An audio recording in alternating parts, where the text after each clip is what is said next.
আমিও সচেতনভাবে লক্ষ্য করেছি যে ক্যাম্পাসে ইদানিং বহিরাগতের বেশ প্রাদুর্ভাব হয়েছে। হলে হলে বিভিন্ন গেস্টের নামে তারা প্রবেশ করছে।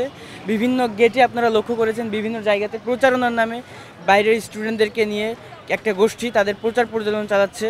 এবং কালকে একটা বিষয়ে ফেসবুকে একটা ভাইয়ের পোস্ট দেখলাম, এটা আসলে সত্য কিনা জানি না, তারপরেও এটা খুবই কনসার্নিং যে বিভিন্ন জায়গা থেকে বহিরাগত জমা হচ্ছে, জড়ো হচ্ছে এবং তাদের কাছে দেশীয় অস্ত্রপাতিও থাকতে পারে।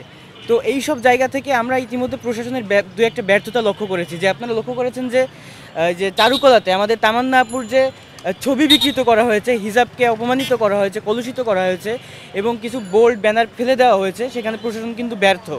এবং প্রশাসনের পরবর্তীতে ওই রাতেই কোনো একটা গোষ্ঠীর ইশারায় তাদের আদেশে তাদের কথা অনুযায়ী রাত 2টার সময় ওই আইনি নোটিশ জারি করছে যে এই ধরনের কাজগুলো করা যাবে না।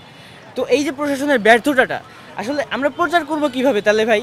আপনার প্রচার পোস্টার মারতে দিবেন না, আপনি যেখানে সেখানে মানে যাইতে দিবেন না। আমরা মানে পরিবেশ যাতে দূষিত না হয় সেজন্য আমরা যে ব্যানারের সিস্টেম করছি, এটা আমরা বিভিন্ন জায়গায় যাতে পরিচিতিটা সবাই যাতে জানতে পারে যে আমি একজন ক্যান্ডিডেট, তো সেটাও আপনারা বন্ধ করে দিচ্ছেন একটা গোষ্ঠীর প্ররোচনায়, একটা গোষ্ঠীর আদেশে, ভয়ে।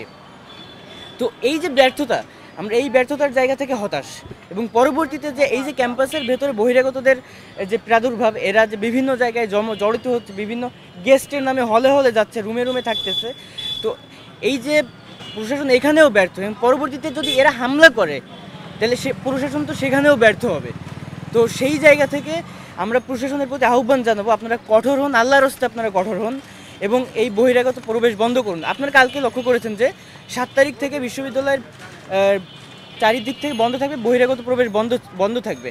তো প্রশাসন কাদের ইশারায়, কাদের ইঙ্গিতে এই 7 তারিখের এই বিষয়টা বন্ধ করে দিয়ে তারা শুধুমাত্র 9 তারিখে রাখছে, যে শুধুমাত্র 9 তারিখে বহিরাগতরা প্রবেশ করতে পারবে না।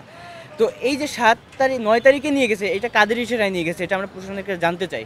কারণ 9 তারিখে শুধুমাত্র যদি বন্ধ রাখা হয়, 7 তারিখ 8 তারিখ তো রয়েছে, আসতেই পারে, তারা থাকতেই পারে। সুতরাং এই 9 তারিখ আসলে শুধু বন্ধ করে দিয়ে আসলে প্রশাসন তাদের দুর্বলতা ঢাকতে ব্যর্থ। তো সেই জায়গা থেকে আমরা আশা করি প্রশাসন কঠোরতম অবস্থানে যাক, একটা সুষ্ঠু নিরপেক্ষ ডাকসু তারা দিক। যদি তারা তাতে ব্যর্থ হয় তাহলে শিক্ষার্থীরা আবারও আন্দোলনে নেমে আসবে এবং তারা তাদের দাবি সুষ্ঠু এবং নিরপেক্ষভাবে আদায় করে নেবে ইনশাআল্লাহ।